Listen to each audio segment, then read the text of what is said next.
So Ridley Scott's 1979 Alien starts under your bed when you're a kid. You're staring up at the ceiling but thinking about nothing other than what might be slithering just 2 feet under your head ready to attack. It starts in that fear that every single one of us harbors in the most protected compartment of our souls. It starts in the fear of the unknown. When we catch up with the crew of Nostromo, they're waking up from their hibernation stasis in a tiny little corner of the infinite. Mother, the onboard ship's computer, has received what seems to be an SOS transmission, and the mission's protocol, though they're just a cargo ship, requires them to investigate. After some bureaucratic infighting, they agree to double park their spaceship on a planet whose environment proves to be primordial. In a glaring turn of coincidence, they've landed miraculously close to what appears to be a broken down alien vessel. With their own ship damaged during the landing, the crew sets out on foot to investigate while the onboard mechanics make the necessary repairs. The explorers find the strange and wondrous remnants of the failed alien mission, and during the expedition, one of the crew is attacked by a crab-like something or other that wraps itself around his face and refuses to let go. The crew is afraid of contamination, but they eventually let him back on board with the spindly sucker still attached to his puss. This proves to be a grave mistake indeed, and for the rest of the film, the crew deals with the onboard terror the facehugger brings along with it. In one of the most terrifying scenes ever filmed, the facefucker spawns and its hostile progeny escapes into the bowels of the ship. Rattled and fighting amongst themselves, the crew attempts to track the alien bastard down and kill it, but it quickly becomes evident that the hunters have become the hunted.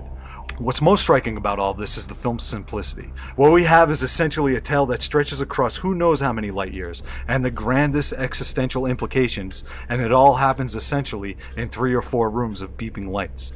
The narrative construct of Alien is so simple, in fact, that if you took away the space stuff, what you'd be left with is the formula of that simplest of all genre pictures, the slasher film. For most of the film, we hardly even see the xenomorph itself, aside from shadowy intimations and small sections of anatomy, and most of the deaths happen off-screen. Leaning on fantastic special effects, cinematography, and production design, Scott knows how to use the devices of mainstream commercial cinema to great effect. And though most of these can be faulted as being hackneyed cliches, he gets them to work in the context of a common denominating bit of mindless blockbuster. But this is a compliment. Who else could use the search for a cat as a major narrative thrust and not have it become utterly ridiculous? But like I said, the real power of the picture comes in the fear of the unknown and the unseen. As adults, our boundaries are stretched beyond our childhood bedrooms, and our imaginations, if we're blessed, grow bigger than our dreams. As a species, we've traveled across continents and across great seas in efforts to come to terms with that unknown. And of course, we look with wondrous trepidation to the stars and planets and black holes and quasars and whatever the hell else might be lurking above our heads. But we can never, ever, not in a Google's of light years, be able to completely come to terms with space. Any answers we find will only bring with it a host of new, potentially horrifying questions. Out there, anything can happen. And the most terrifying part of that anything are the things that we can't even begin to dream of. Well, Ridley Scott dared to try, and came up with a damn good way to while away a hot summer afternoon. So Billy, you're our science whiz, and the tag of the film is this: in space no one can hear you scream, but evidently you can hear it loud and clear when your ship explodes behind you, carrying an alien. Is that true? That's a scientific fact. That's been proven. It was there in the movie, man. Of course it has to be real. So how could they put the tagline as "no one can hear you scream in space," but then have a gigantic explosion happen right at the end of the film? You are immediately getting sidetracked in unimportant minutia, Joe. I guess that might be the case, man. Well, you know, the thing is that the film does do a lot of things with bigger, grander scale things, as I mentioned on there. But you know, we talked about it years ago, and your biggest beef has always been the essential sort of cheeseball nature of everything beneath the surface, which is, for instance, there's not one but 2 cats jumping out to scare people in the movie. And it's like, you're on a spaceship, you go all the way to the ends of the cosmos, and your 2 of your biggest scares are a cat jumping out. It's like cliches travel well, don't they? Well, you expect the first cat. Right. It's the second one that really takes you off guard. It's true. Yeah, I mean the whole film is basically built around them looking for the cat, and somehow it actually works really well as a pretty damn good film. Even though I have my issues with it, obviously, but again, like Artie was saying earlier, I mean it kind of seeped into my childhood world and kind of never let go, and it became a part of my own mythology in a lot of ways. Yeah, do you, I mean, is it to the point where uh like you have a soft spot for the movie, or I mean, do you look at it now and it's just pretty much you view it with objective eyes and it's not. No, I have. I mean, I have my childhood associations with it for Mm, sure, and they actually incorporate, my parents because I remember my parents talking about the film, and then being allowed, incremental access to the film because they used to play it on HBO all the time. And one of they would those, dole out like 5 minute clips at a time. yeah, and I remember actually, my father and mother joking about, the everyone's seen it, so it doesn't matter about the spoiler. Is that scene at the dinner table, Mm. and all this stuff, and then finally seeing it, and even knowing sort of maybe what was going to happen, based on their jokes, it still scared the ever living shit out of me, Yeah, it's hard as not a to. The kid. first time you see that, nothing really prepares you for Mm. seeing it as it actually happens, you know? Yeah, yeah. So I mean, and honestly, I think it's a solid film. As I think pretty much all the Alien films that I've seen, I think are solid films. Prometheus included, by the way. Hmm. But I mean, it's there's just a limit to how far it can get when it's in the hands of such a commercial director. Yeah. It's not going to transcend like its predecessors, 2001 or even Star Wars. Hmm. You know what I mean? Like it just doesn't seem on that level to It's me. thrown a bucket down to a different set of waters, a little bit, in both those cases. I think not in a bad way. I think it stands head and shoulders above its own company, but it's not, it's not over in that other company to a certain extent. Ash, Yeah. what's your associations with the movie? Well, they did a great job with concentrating on a subgenre, which I think was good for them, especially in the 70s when you had a lot of science fiction. The film's peers obviously set a huge, huge bar at For that point in instance. time. When you're looking at something like Star Wars, Mm, 77, Right. coming out with something that is totally science fiction, something that doesn't have such a dark turn as Alien, is going to get compared directly to Star Wars. Looking something like 2001. These are science fiction spectacle films that are still revered today, hmm. and Hmm.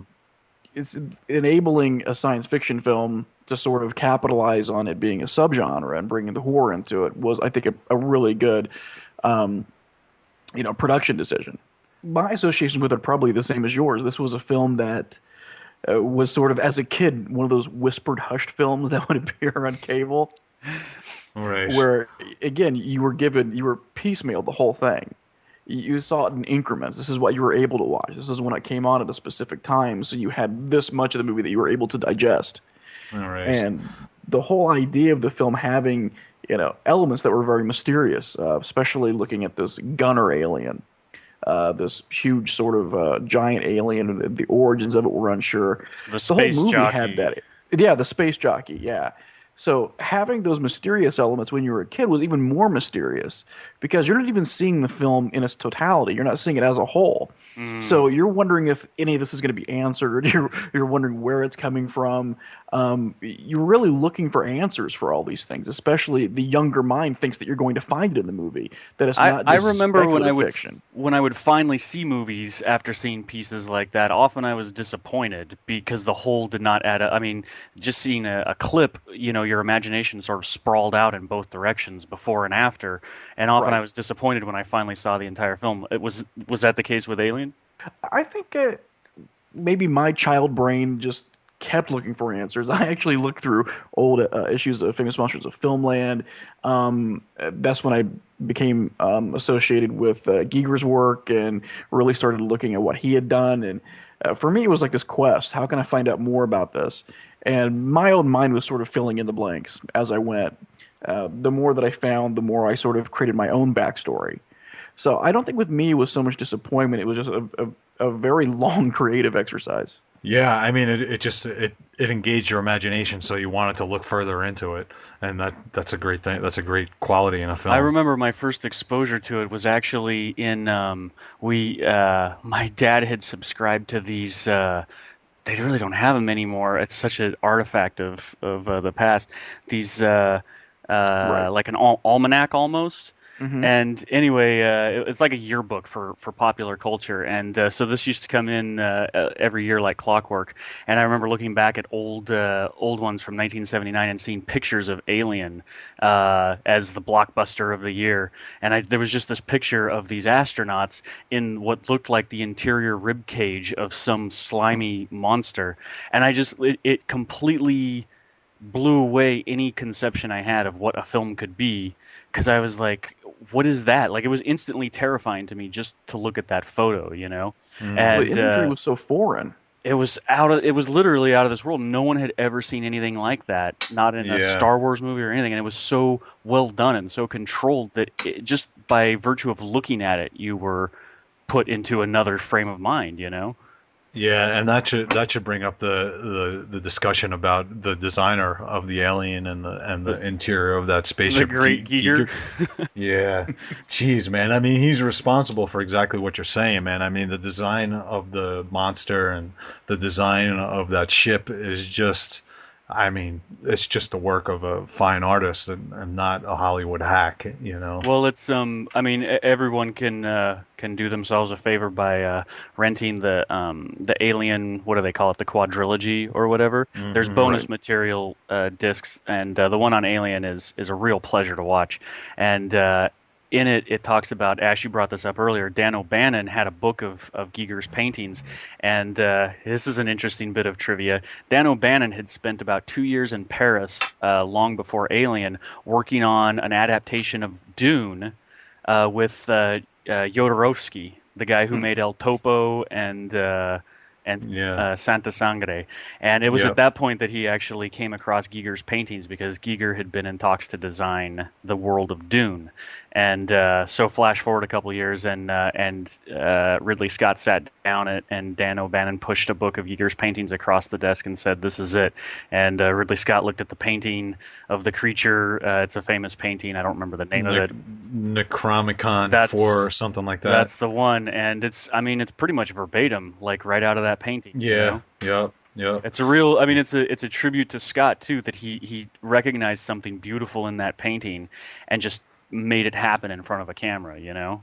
Yeah, and it became the basis. I mean, it became the generator of the whole film. And you know, I mean, it's a testament to Scott's taste or his ability to manipulate the craft of the mechanisms of cinema that he instead of taking a beautiful looking design like that and showing it as much as possible, he kept it hidden away for 90% of the film. And even when you see it, it's shrouded in, it's lit so darkly that you're always wanting to see what it is. It's a great approach to shooting a monster. And in the few shots that show more of it, you know, as Scott himself said, you know, the more you show it, the more full length you show it, you know, it robs it of mystery. And that's, I mean, the brilliant thing that he did about that is to leave the mystery in the dark corners. Yeah, and you're always looking for, you're just always looking for it. And the fact that it changes, I think Ebert pointed this out. I'm not gonna just claim this observation. I claim my own when I have them. But well, Ebert pointed out that what's so brilliant about it is that it's shrouded in darkness and and shot off screen most of the time. And even while it's that, it changes in form. So Yeah, you so can't not even only mentally get a can't you see grasp it, on but you can't even imagine what it's becoming, or became. And it's just like I kind of point out in the review, it's the fear of the unknown. And not only is it the unknown of what's out there in space and everything, but it's the unknown of the actual monster. Yeah, Yeah, and I mean, as an example of what exactly what you're talking about, and Scott doing it right, and another director doing it wrong, or could have done it wrong, especially compared to the film surrounding it. Robert Aldrich, the was an amazing director. He directed The Dirty Dozen and a handful of other. I think he might have directed that great Mickey Spillane movie, Kiss Me Deadly. Oh Double yeah, check that's that a one. great But one. Yeah. old timey Hollywood director, and when he was attached to the project, he was asked how he would handle the face hugger scene, and he said, "Easy, I'll go down to the butcher shop and get a liver, and I'll just throw it at the guy's face." Oh, that's And funny. it's like, Yeah, wow, no wonder like Alien was just so far ahead of its time. Like it just burst out of the entire mold of filmmaking at the time. You know, like even after Star Wars, people were trying to mimic it, and it was coming out looking like things like Logan's Run, and you right. know, Yeah, but the creature itself, though, when you look at the design, I think that was one of the aspects we look at this mystery. It was a very androgynous design as far as the sexuality of it. You know, it Mhm. had both masculine and feminine elements to it. So this is something that was just it just left you uneasy.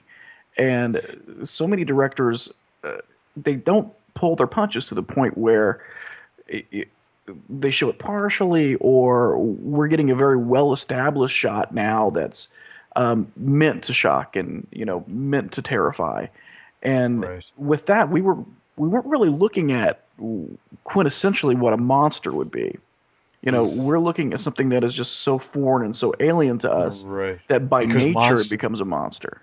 Yeah, because monsters, traditionally in horror and everything, they're usually some hybrid or malformed human, And here there's not even eyes that you can really I see. this is the first time I really noticed. I mean, almost as if it had been, no pun intended, staring me in the face all this time. There's no eyes on the face of that monster, Hmm. and there's Right. again background footage shows that they actually. This is also the first time I noticed that part of the horror of it is that it's very human-like, but it's a distorted human form underlying the structure of everything. They actually Yeah. had a sculpture of a human skull under the surface of the Yeah, I creature's heard about that. face, So it's Yeah. built on human features, and that just elicits such a revulsion in the viewer. Well, it's also very consciously playing on our subconscious, Ash. I mean, I'm sure you're aware of this. You know, everything that Giger is it Giger? Is that how you pronounce Yeah, it? Giger. H.R. Giger. Yeah. He's obsessed with putting phalluses Oh and yeah, totally. vaginas and all this stuff. I Yeah. mean, do you want to recount all the ways that their primordial ooze throughout the Well, whole friggin' film? it's all about insertion and penetration. Yeah. That's it. Yep. You know, this isn't just something that's has the quality of ripping you apart. This is something that has the quality of getting inside you. You Mm-hmm. know, the threat during the earlier part of the film was this is something that can enter you and gestate, and then Mm, we get our monster. So the horror yeah. here is really twofold. You know, it's parasitic. It's this thing that sort of gets inside you and penetrates you, and it sort of takes your power away. You know, and then once it's outside, it has this other threat. You know, now it's a different threat. Now it's taken what it needed from you, became even stronger. I Right. never really thought about that before, but it's very much, yeah. I mean, thematically, it's almost it's a marriage of Giger's artwork and the themes of the film. Obviously, no wonder Dan O'Bannon, fell in love with Giger's paintings. But it's the looping back in on itself, not only of sexuality but of digestion, and Yeah. the fact that something can burst out of you and then turn around and eat you. Like insects. There's a lot of insects that do that. They turn around and they eat the mother after they've been born, or the one of the great horrors of my childhood is reading about wasps that put an egg inside of a caterpillar. The egg bursts and then it eats its way from the tail to the head, saving the head for last because it needs the creature to keep eating to provide nutrients. So it eats its way up to the front. That God, should that be a is truly cautionary horrifying. tale for marriage. Yeah. Well, there's this, speaking of marriage, this is the other theme of the movie is birth. Did you Right. guys and really Well, I rape, think yeah. there Yeah. see, and this is why It I think start first is rape and then it's the birth, I first think. this is the first time I viewed the film because it's been about 10 years since I've seen this original Alien, and I think genius underlying it all is that it shows a series of life cycles from beginning to end. And I mean, obviously the guy is basically raped on the planet and then gives birth to a monster. But what did you guys? I mean, how did you feel about that? I really felt that there was a whole series of cycles of digestion and, you know, sex and birth basically taking place, almost like a ritual, you know? I just Yeah, want to use the term face rape. I I think it has a ring to it. I think I put face fucking into, into my review, which is That very, was very I kind of mean, you to cut that out and then bring it back up later. yeah, I mean, listen, man, when, Billy, in Prometheus, you felt violated by the filmmaker, but if this isn't, I mean, you just feel violated by the actual film in this, you know, in this one and that, you know, you can't look at this without, you know, cringing and feeling, you know, yeah, that's it, raped and taking control of. I mean, when that guy has the face hugger on his face and he's just lying there, prostrate and just unconscious. I mean, that's just.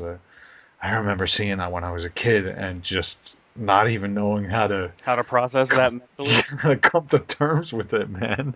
You know, I mean, it's terrifying. You know. And one of the great design features of that is its two hands, basically, you Right. know, and it just feels that you instinctively feel the horror of that, you know? Yeah, like you could feel those bones in Yeah. there.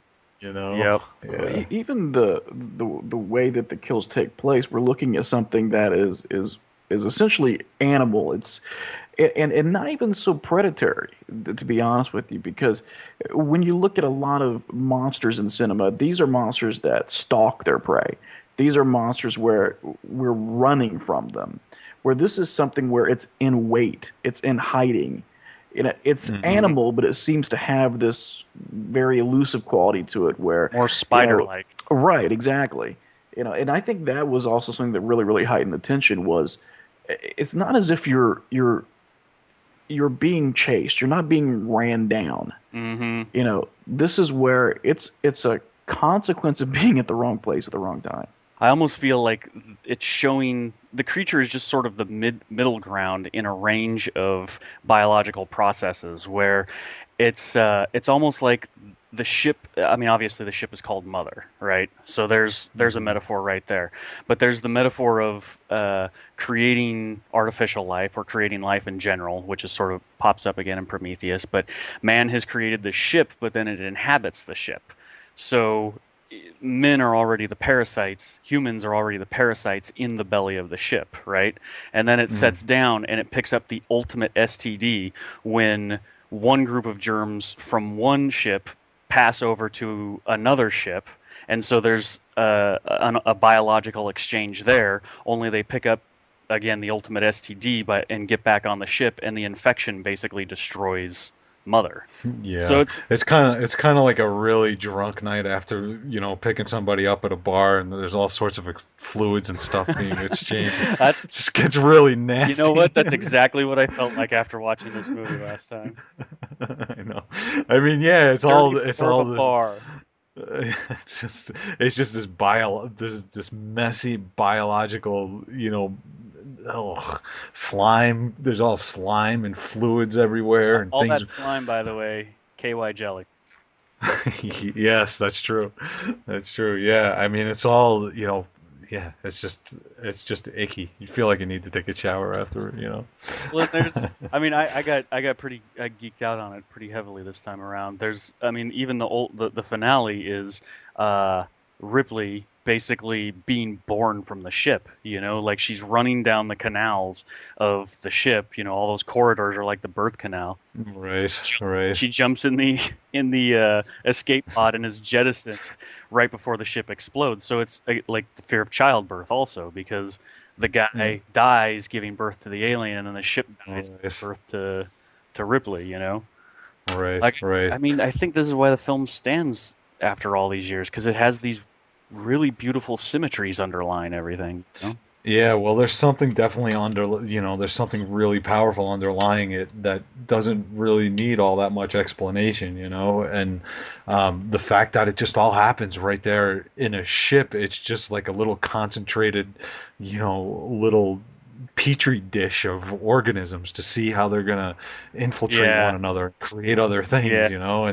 and it's so much a part of our horror of what listen, Ash, do you have kids? I've got one on the way.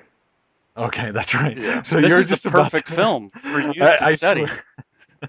that's, that's great, Ash, because you're gonna experience this you said any moment now. That's right. Listen, when you're in that birthing room, and the needles come out and they're being injected, and painkillers into backs, and then things are opening up and spilling out, and cuts, and oh, I think there's This going to all be a sounds lot of very exciting. pointing and exclaiming, "What is that?" Yeah. yeah. I have a feeling that that's going to be my role in the birthing room. Yeah, I mean, it is, that birthing room is really like An alien movie. I couldn't, it's like an alien movie. And I think I even said it was like an alien, like I said it was like a Cronenberg movie. You And, did describe that to me once as an alien life form struggling to be born into this universe. it is, man. I mean, and these are the things that, that we don't, you don't talk about that stuff really, unless you're on a podcast talking to thousands of Well, because people. it's beautiful, but there's just such a huge concentration of violence that you're Right. watching this fantastic process, but at the same time, it's a very violent one. It's a very gory one. I mean, Right. for me, like reviewing all of these films, the thing that I feel that they tapped, and this is the reason for their, survival in culture, is they tapped a human like feeling of self-loathing in a way, in that we really are like the more we become quote unquote civilized and the more we reflect upon our own existence, the more horrific basic biological functions are going to feel, Hmm. And Alien is nothing but an endless violent succession of Bio yeah, of nuts. biological processes. Yeah. So you're saying basically that as we become more and more civilized, and we try to forget about Try to be our cleaner and neater, and we use hand sanitizer, and we right, shave the hair off of ourselves and flush everything flush away nice everything and away for neatly people out to of, see it. and the birth, you don't look at it, you're not catching it directly, And then a you movie just like Alien comes along, and it just, I mean, it's a Freud, again, it's Freud, Freud brought to light in Viennese culture all the horrific things that everyone was doing and weren't admitting. And a movie right. like Alien just brings it right back up to it's the Right. monster that gets flushed down the toilet and then crawls back up the kitchen sink. Right. Just gets right back down to the disgustingness of being human, basically. Yeah. Uh, You know. Well, we should talk about Sigourney Weaver. Ash, I mean, this I is do have her. to ask Ash a Max question. Ash, did you ever fantasize about the alien having sex with Sigourney Weaver? Because she was so hot in those little panties and that short white T-shirt. Be honest. I fantasized more about there being a small Asian man in the costume having sex with Sigourney Weaver. Maybe he was a Well, set designer. I can get really involved with this. Ash, I do have actually going back to that. Do you have a fear of what's about to happen to you and your wife? I think I have a fear of any of the unknown elements.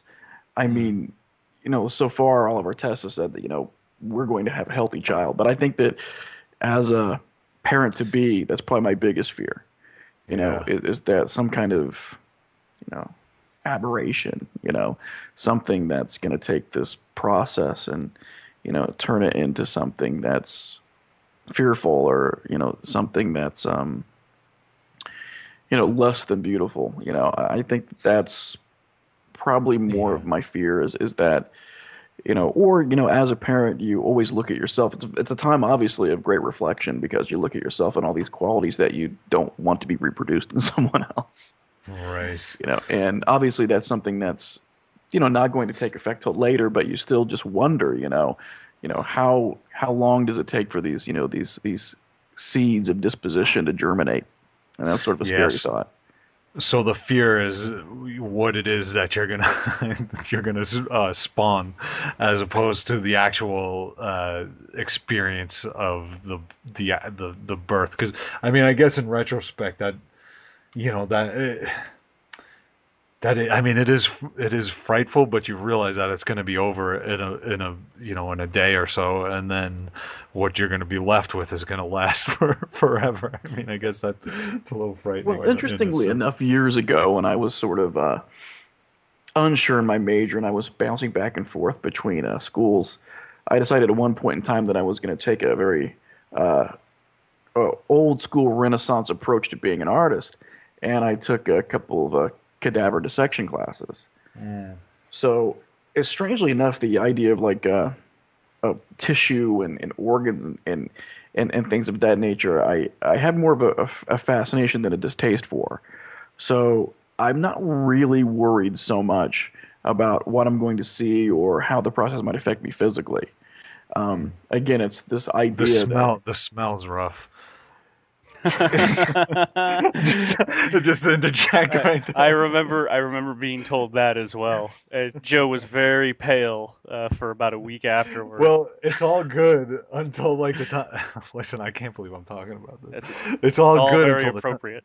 time the time comes, right? Like you're right there with her. You're being supportive and everything, and then all of a sudden the time comes, and then everything gets bared away, and then I was just remember being very aware of being studied by the two nurses in the room or whatever, like, all right, here it is, here's the moment, what's he gonna do? And I was like, I was like, oh my god, this is a little bit overwhelming. it's like I was like, you're crying at the experience, but something in the back of your mind said, "Who just threw up on hot trash?" Yeah. yeah, but that said, yeah, man, I hear you. It is going to be it's probably the single most beautiful thing that you'll ever experience, as ugly and horrifying as it is. But yeah, yes, the fear of bringing in a child, man. I don't want to get too far off the tangent here, but I hear you loud and clear, Ash. And it might be a xenomorph. Who knows? That's That's true also too. one of That's my true. huge fears. Like this thing should be coming through the chest, right? So Do you guys want to talk quickly about the cast, because we haven't actually talked about any of the human characters on board here. Anything to say? I mean, Sigourney Weaver. This was her first role, and she was actually brilliant. She's brilliant in it, Yeah. obviously. And I never knew how beautiful she was I guess when I was a kid. It just struck me All as that shit watching. kind of goes over your head until you reach a certain age, you know? Yeah, she's got a really striking look. I don't Yeah. know exactly what it is, but she really has just a face that really Draws that she, your eye, and you can't. It's very sculptural, and I mean Ridley Scott has a knack right. for Numi Rapace and Prometheus has some similar qualities, but all of the actors that he works with, there's some, especially in the context of the Alien films, it sort of makes you reconsider the human facial structure a little bit. They're attractive, but it makes you notice things like the height of cheekbones and things like that. Where she It's a has very very interesting effect. she has very aquiline features, but they're very plainer Yeah. too, and Yeah. they hold shadow real well. It's Yep. she does have very sculpturesque features. She really does. yeah, she's pretty amazing. I mean, and one thing that he does in casting is, or they did with this one, I don't know if it was actually intentional or not, but everybody was not your typical young cast. Everyone's in their 30s and 40s. That was, I think Ebert did, yeah, I remember reading Ebert's review and he pointed that out, and I hadn't even really noticed that. But I mean, especially these days, it stands in such stark contrast because everyone looks like they're clipped out of a fucking catalog for, Yeah. Right. board shorts. And, no one I think ever really gives Ridley Scott enough credit for his gift of casting. He really has a knack for it. And this movie, Tom Skerritt said, let's face it, this movie isn't about the characters, it's about the creature. And there was a lot of tensions and frustrations between the actors and Ridley Scott on this one, but they were amazing. Yeah, it's about the creature, but yeah, You have to you give a stop. shit You and you don't. have to be interested in the people, on board. Yeah, and as much attention as you're giving to it's funny because I hadn't really think about this, but you're giving so much attention to that thing that's lingering in the shadows that you don't really contemplate them so much, but they're so good Yeah. that you just accept, you just accept It's them. just such an effortless thing you see on screen, you know. Yeah, and every single one of them is, I Well, mean, and that's what I mean. That's the genius of that casting is that he put people in who he didn't have to worry about. You know, they're such consummate professionals that they're interesting. All they know how to do their job, and they know how to be interesting in front of a camera. You know. Yeah, and it's so nice to see, faces that are, on the side of human as opposed to mannequin Wrinkles stuff. and scars and shaggy hair and grime. Yeah. I mean, they're all good-looking people to a certain extent, Yeah.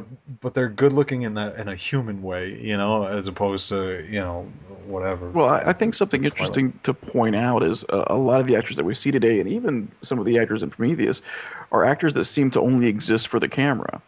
Right. These are faces that you can't really imagine existing outside of celluloid, almost because of this Yeah. weird perfection that they have. They could never work in an auto garage or drive a truck or It be. doesn't say blue collar. Yeah. And we were, Yeah. with Alien, we were to get the idea that these were blue collar service professionals. Absolutely. Yeah, in all the films almost, in all the Alien films, I think it's such a, it's his go-to archetype is the working class, the working class stiff, complaining about the working for the man kind of. And he did a good job of letting the camera come into conversations. So Hmm. we Very knew that, Altman. right, there was a basis for these people existing outside of the POV of the camera.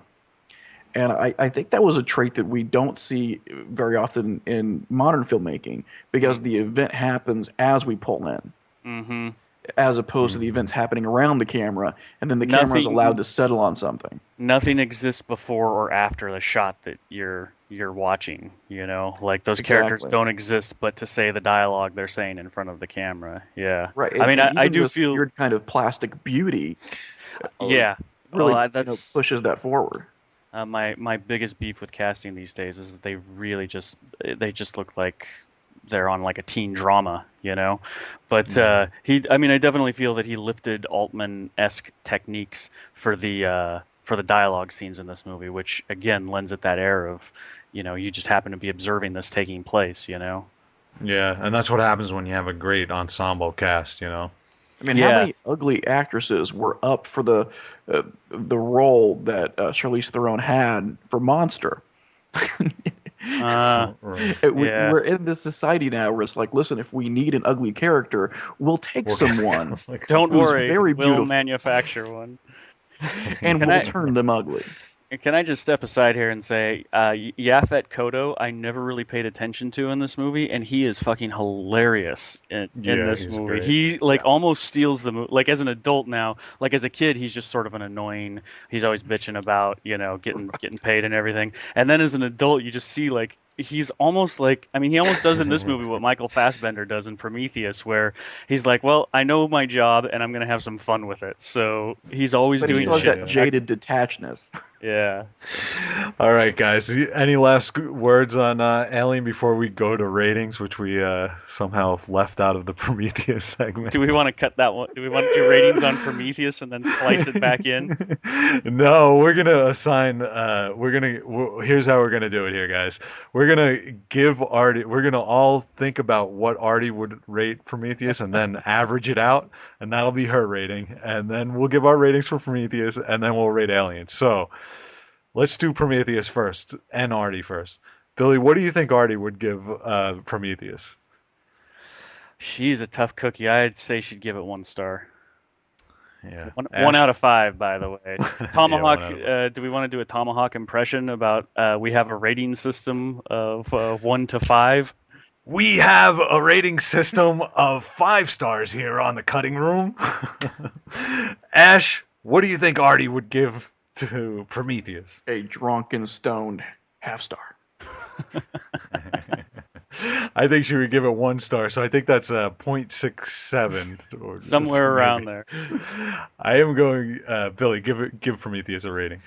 Uh, Boy, that is a tough one. I didn't even give it any consideration. I would say, this is tough. I got to go with 2.5. Ash. There were actually elements that I liked, and I wasn't really that critical of this movie. I was entertained by it. I'll give it 3 stars.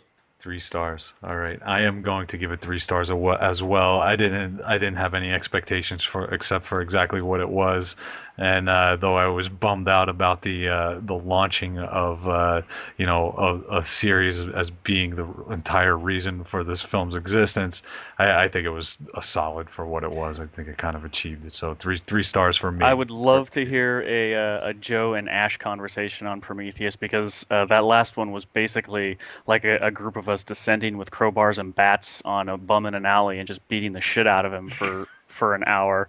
I think that Joe and Ash, you guys would have a really interesting conversation on that movie. Yeah, I enjoyed it. Listen, I was really pissed. The two things that pissed. Look, we're back talking about Prometheus. Look, we're back talking about Prometheus. The two things that pissed me off about it were the abortion thing, which I thought was just. I mean, I You, think it was a complete contrivance, but it still didn't derail the movie because I thought the whole movie was basically a it was pretty contrivance. incredulous from start to finish, anyway. Yeah, so it didn't ruin it. And that said, I thought it was pretty masterfully handled in a lot of ways. And the thing about franchise launches is that every film seems to be like potential launch for franchise. Yeah. They're just doing the Bourne identity. Like every movie that's out now, is basically trying to cash in on something. So, I mean, unless I'm renting it on Netflix and looking for a really good movie, I'm pretty much expecting, the Avengers and Prometheus and Abraham Lincoln Vampire Slayer or Killer or whatever the hell. Now, if we could get a deal where all three of those franchises intersect, now That's we right. would really have something to And work with. then you get Spider-Man to jump into Yeah, the we'll give a middle little of. competition for the Avengers.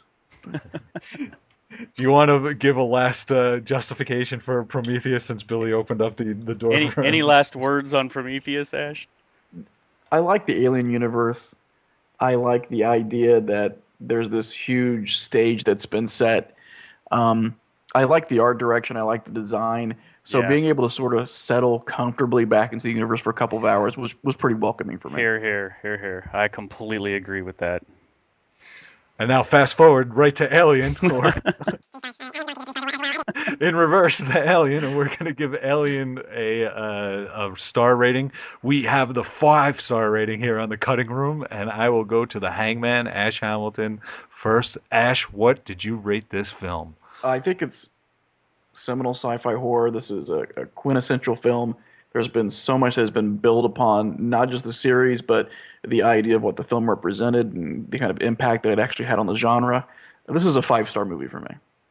Always Oh, has been. woof, Billy, what do you got for me, brother? You're doing a very good tomahawk impression right now, Joe. Without the gravelly, smoky thing, just like the intonation. I'm Spot falling into the rhythm here, Billy. I'm spot falling into on. the rhythm. Max has his work cut out now. There's two people who can make fun of the way Tom talks. And that- I would say, it is so close to being a 5-star movie for me, but I got to give it 4.5. Just because of there's just something in me that pulls back a little bit, but it is a solid 4.5. Yeah, and you know what?